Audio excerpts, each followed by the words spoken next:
All right, this Hasidic discourse is at the end of this week's Torah portion. We'll try to do this today and tomorrow.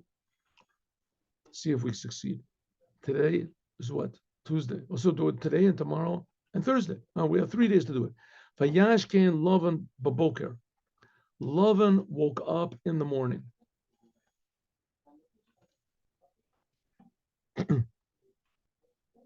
V'yenashek Lavanov, and he kissed his sons, all the tribes, his grandsons, Ulavinosov, and his daughters, Leah and Rachel. V'yavorechasem, and he blessed them. Now, I think you remember we talked about this aspect of Lavan. Now, again, just to reiterate, one of the main foundations of this Hasidic teaching is that everything that's written in the Torah is inside of us. And not only is it inside of us, but everything in the Torah is aspects of God. And God is purely good. So everything in its source is really good. Even the most evil things are good. In fact, even in the world, it's that way. Even the most evil things in the world are really good. Some things, the good of them is that you have to destroy them. Like it says, Amalek. There's a certain nation that has to be destroyed. Only Moshiach will tell us who this nation is. Don't go and say that your next door neighbor is Amalek because he drives over your lawn or something like that. Moshiach will tell us who Amalek is. It's a nation that hates Jews. Hates Jews. Even when you can prove to them they can be defeated, they can see big miracles. There's a certain nation like that. But except for that, everything is good in a revealed way. And it can be good in a revealed way, but now it's not revealed. One of the examples is Lavan. Now, we're going to see that not only is Lavan good, Lavan is the source of all good. It's the highest of possible levels that you could possibly imagine of godliness, the pure whiteness, so to speak, of God, that all the colors come from white. We talked about this briefly, but now we're going to talk about it a little bit more. Let's go.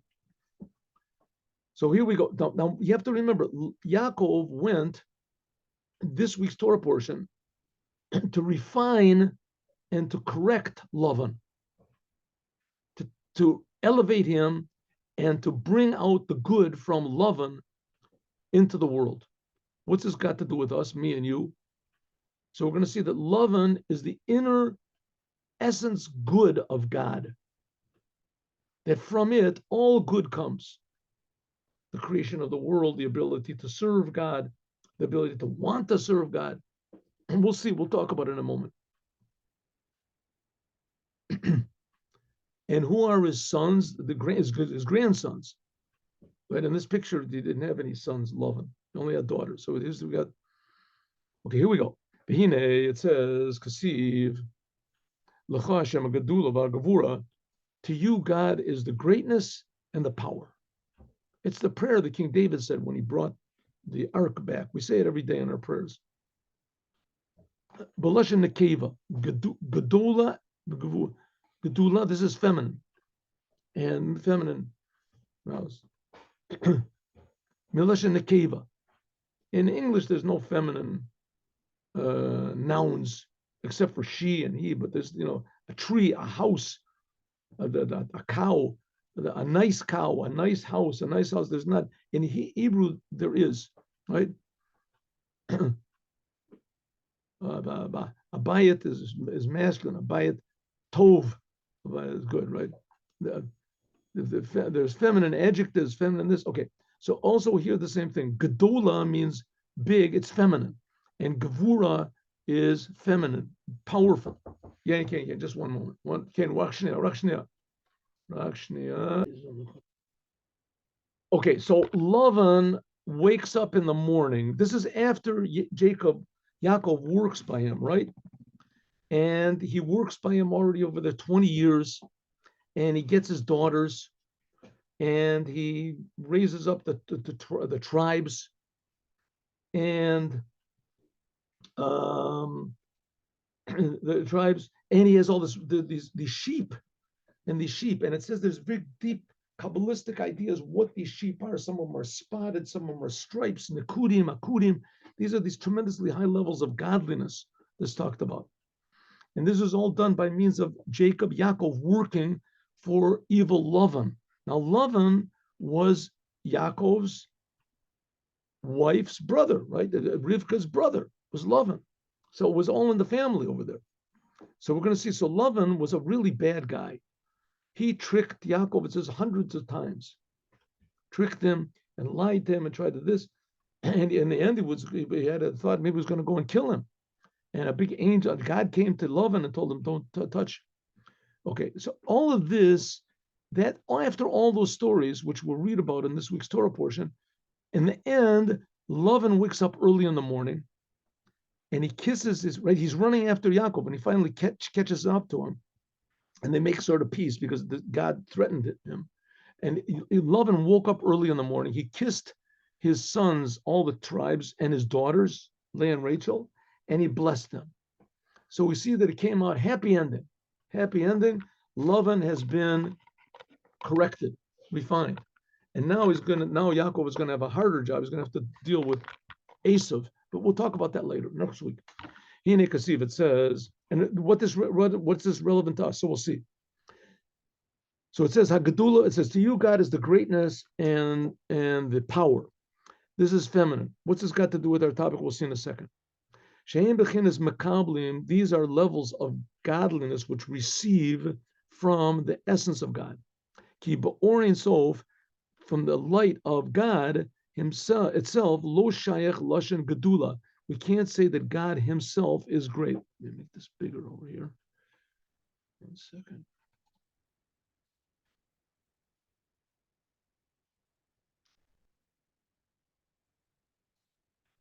Okay. Why does it say feminine? Because by God himself, we can't say, I mean, sometimes it does as a guttal, but this is referring to aspects of God, how they are in the world. Because we cannot perceive of God's greatness in this world.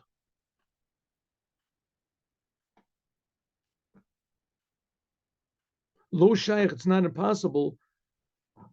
I'm sorry. I'm sorry, let's do this again. V'lasha nekeva, she'em makablim, they receive from essence of God, because in God itself, you can't say that God is great or big. Why? Because when do we say that God is great or big or infinite? That's only the aspects of God that we can sort of understand. That's how God comes down to us to make himself accessible to the level where we can say that God is great or he's infinite or great. That's in our terms. But the fact of the matter is that God is infinitely greater than any expression that we can make. So, but here we say that God is great feminine. Why? Because this is an aspect of God which receives from God's essence. It only receives, but God's essence itself is indescribable.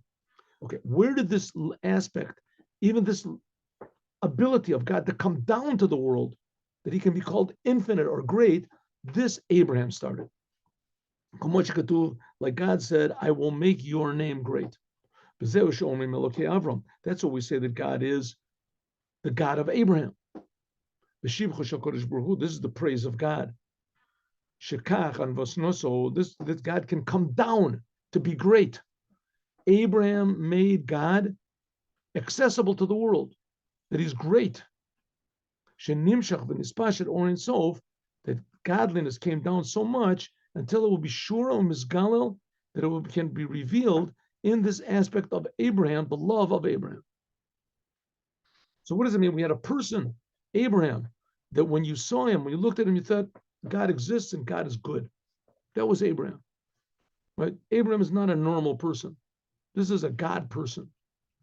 What does it mean he's a God person? He did all sorts of miracles. He floated in the air. He didn't. Well, the Torah does not tell us about any miracles that Abraham did. And for all practical purposes, he didn't do any miracles. Right? If it would be practical, then we would know about it. From the Torah would tell us, brag about it. Oh, Abraham raised the dead. The fact is, Abraham did do miracles, but they're only mentioned in the Midrash, right? For people who are interested in knowing a few interesting details. But the main thing of Abraham is that he advertised God in the world. Advertised, anyone looked at him and said, this is a godly person. He only does what God says. That's the whole idea. And God is good. That's Abraham. Hine, Avos, the fathers, Abraham, Isaac, and Jacob, they are a chariot, Shahayu Kol Yomim, that all of their lives were bittul. They were totally in harmony and surrendered to God. They were a vehicle for godliness. They came by means of this. Zachu, they merited that the Shekhinah would rest on them. Or in Sof Baruch Hu, begilui in a revealed way. Huh? Like if you watch a television set and it works, so you don't see the television set, you see the program. Well, anyone who looked at Abraham, they didn't see Abraham, so to speak. They saw godliness. What do you mean they saw godliness? When you look at a television set, you don't see the television? Of course you do, but you don't notice it. What you notice is something interesting that's going on. The same thing Abraham. You looked at Abraham, you saw something interesting is going on over here. What is motivating this man? There was revealed godliness, Sha'orin Sof, Umidasov Hain Mitgalim were revealed in Abraham, Oavi. What about Yitzchak? Yitzchak revealed the power of God. Pachad Yitzchak, fear, awesomeness. Midos, this is the aspect of God's greatness and God's power, goodness and great and powerfulness of God. They came down below, by means of them, Leos Giloy Orin Sof Baruch Hu, revealed godliness in the souls of the Jewish people. Begiloy Mamish in a revealed way, and not just in thought, like we learned before by Leah and Rachel. Rachel was being revealed. Maybe we can say an example of this. I mean, you can. There we go. Is Daniel in the lion's den? In the book the Tanya, in the 24th chapter, explains that Daniel in the lion's den, the fact that the lions didn't eat him was not a miracle. It wasn't really a miracle. It was natural. It was nature. The practice, the only problem is not too many people have a nature like that. But Daniel, because he was totally devoted to God all the time, so the animals automatically, they felt it. Animals feel that they're being created by God, right? They don't have misconceptions about God like all the other religions in the world do. That God is a person, God is this. The angels have, it says that the animals, like the lions, they're like angels. The angels have an automatic perception of God. The angels, though, have no connection to the world, so they're not interested in any physical things, and lions are. But the lions, they recognized, here is godly man. And because they knew that God is creating them, so they were calmed down. Something like Noah in the ark, right? But Noah in the ark, it wasn't because of Noah's greatness that all the animals were quiet. It was God decided to make it that way. But the same thing with Abraham. People looked at Abraham, they became calmer. They know there's a God in the world, that God is good. Shekol Yisrael, Ma'aminim, and Abraham gave that to every Jew. Every Jew is a believer, the sons of believers. In other words, Abraham was connected to God because he believed in God. He didn't see God, he didn't hear God. He believed. Because thought is in the possession, is in the control of man. Whatever a person desires, he can turn. That's why God created us. And when a person desires something, it fills his heart and his thought. Latosom, to incline them, sometimes over here, sometimes over there. But it should be our desires and our thoughts and our will should be takua b'makom ne'eman, in a good, faithful place. This is by means of what's called dat. This is chokhmah bina dat. Dat v'hakara. What does it mean, dat? Okay, dat is very interesting. This chokhmah means concept. You have a concept of what God is. Bina means understanding what God is. What is dat? Dat means reality. Reality, that's dat. It's like if somebody gives you a check, right? A check, and it's got your name on it. And it's a check for $1 million. But you have doubts if it's really real or not. But now let's say somebody gives a check to, I don't know, a person, living in the middle of the jungle. The Amazon jungle. This person has never seen a check before, doesn't know anything. But he goes around hunting and he catches a rabbit or something like that. He's the happiest person in the world. You tell him, listen, this is a check for $1 million. You can have a million rabbits with this thing. Not a million, okay, 100,000 rabbits. Good. A rabbit costs. He doesn't know what you're talking about. He has no idea what that check was. A piece of paper was worth a rabbit. What are you talking about? Right? But because we understand, we have the chachma and the bina, we understand what it is. We understand the concept of what a check is. And we understand a little bit how it works. But that means, is it real? Right? Is it a genuine check? Is it really to me? You're looking, you see, is this check written out to me? As soon as you feel it's written out to me, and you call up the bank and say, listen, I just got a check from Mr. Groyce, $1 million. It's written out this Groyce. Which Groyce? What's his check number? What's his account number? He's got millions. It's a good check. Oh, that's called dot. It connects. It's a connection. Okay, let's take that to what our case. We're talking about God. God creates us. God is infinitely good. He's infinitely kind. He gives all life. Very nice ideas. It's nice for the books. You close the book. What's really real? I got a job. I have a wife. I have a family. I have a bank account. Right? I'm worried about the corona. I'm worried about global warming. I'm worried about all these other things. That's reality. Right? That's what reality is. Right? Someone comes and says, "No, listen, my friend. The fact of the matter is, God is really real. God is really creating you. Don't worry about all these things. Think only about God, first of all. Then afterwards, if you have God in your mind and God in your heart, and then you think about the infinite, then after that, things will be in the proper proportion. You'll be a little bit more calm, right? You won't be so frantic all the time. Think about it. That's called dot. Dot means, is it real or is it not real? Right? Is it real or is it not real? Daniel on the lion's den. As soon as Daniel would stop thinking about God and think, "Oh, I'm surrounded by 50 hungry lions," that's it. He would be finished, because that's what became real to him.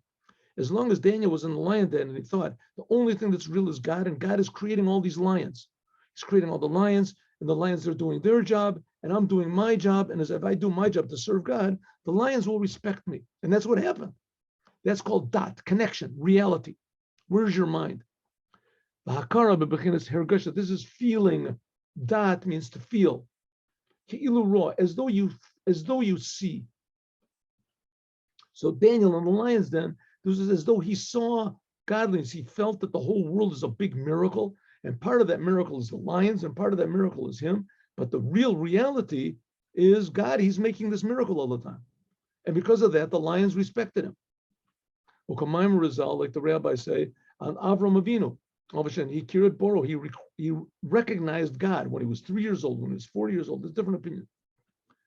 But this revelation from the level which is above, and from the level of avos, avos, this revelation of pure godliness, this comes from Abraham, Isaac, and Jacob.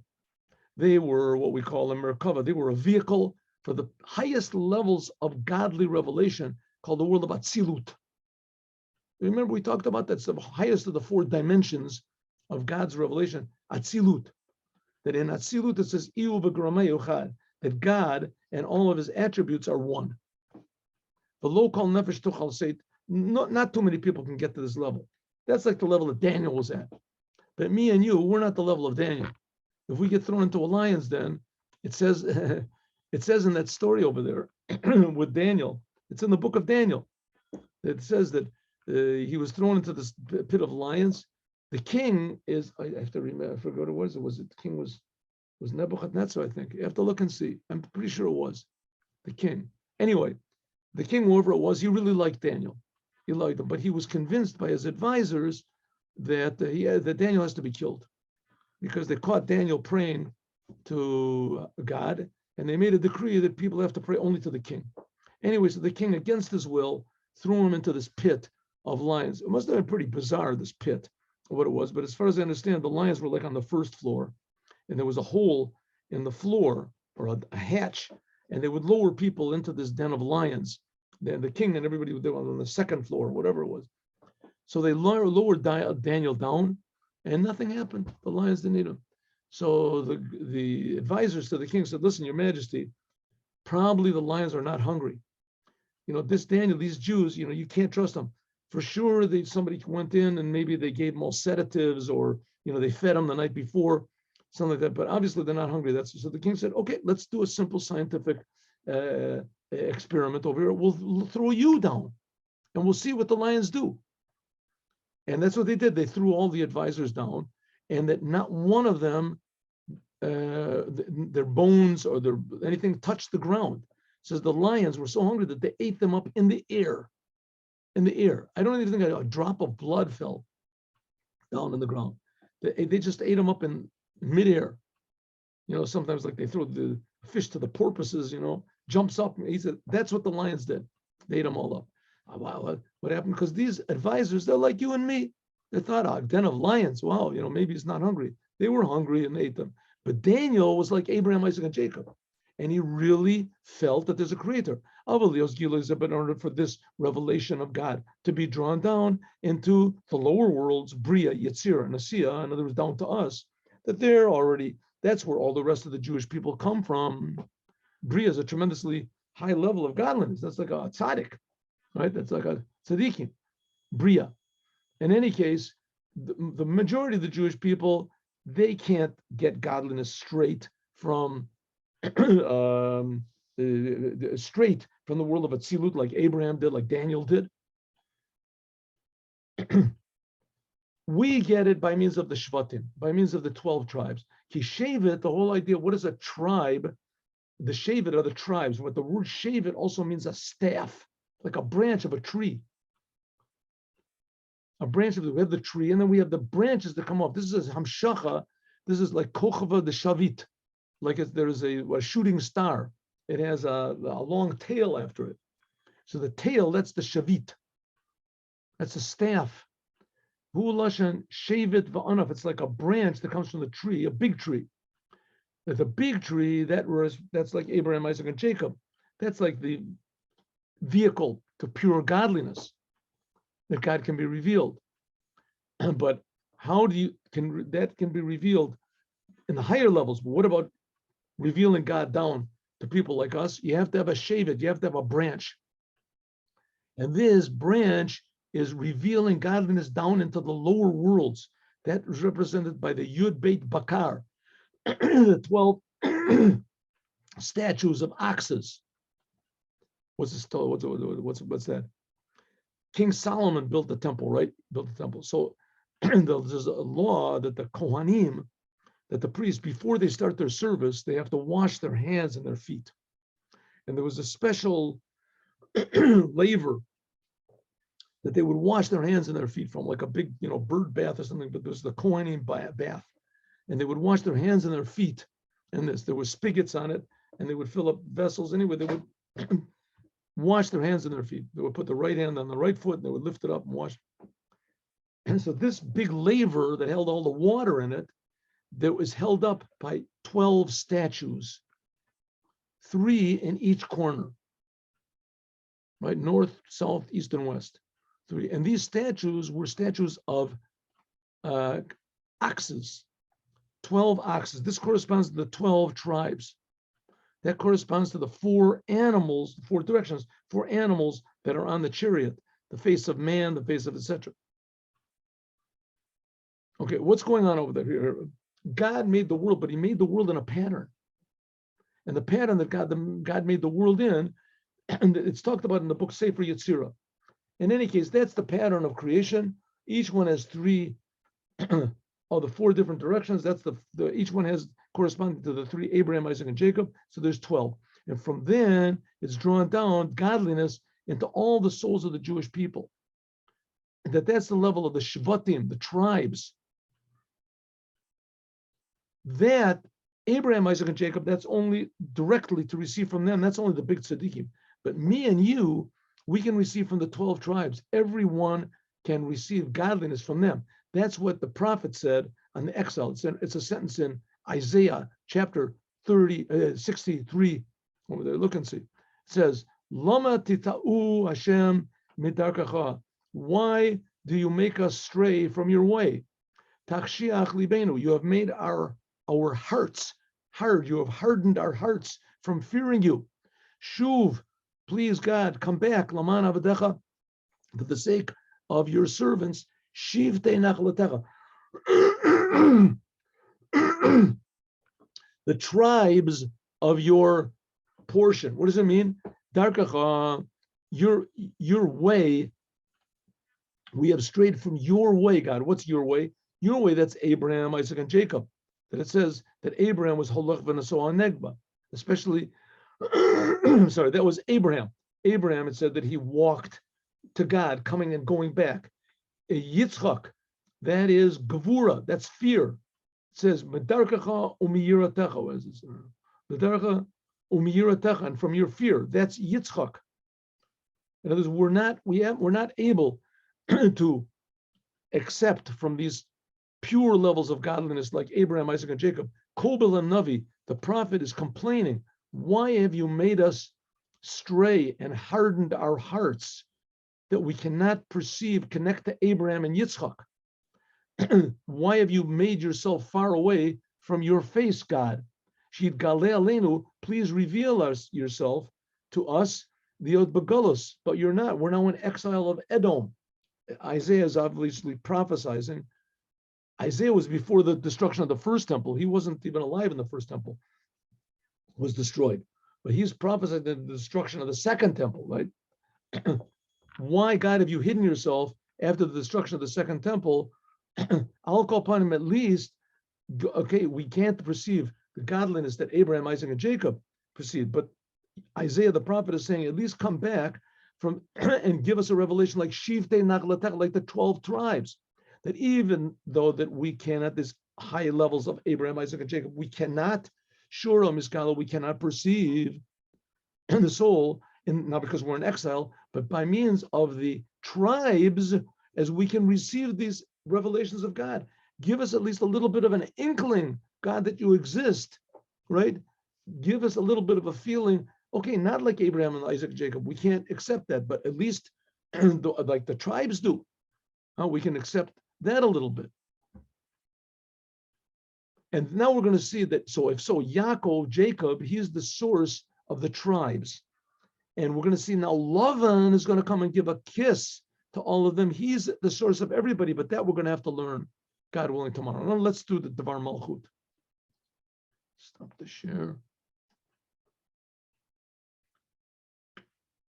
Sorry, the guy had to come and fix the toilet over here. Oh, one second. No.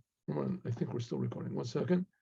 One moment. What am I doing over here? What have I done?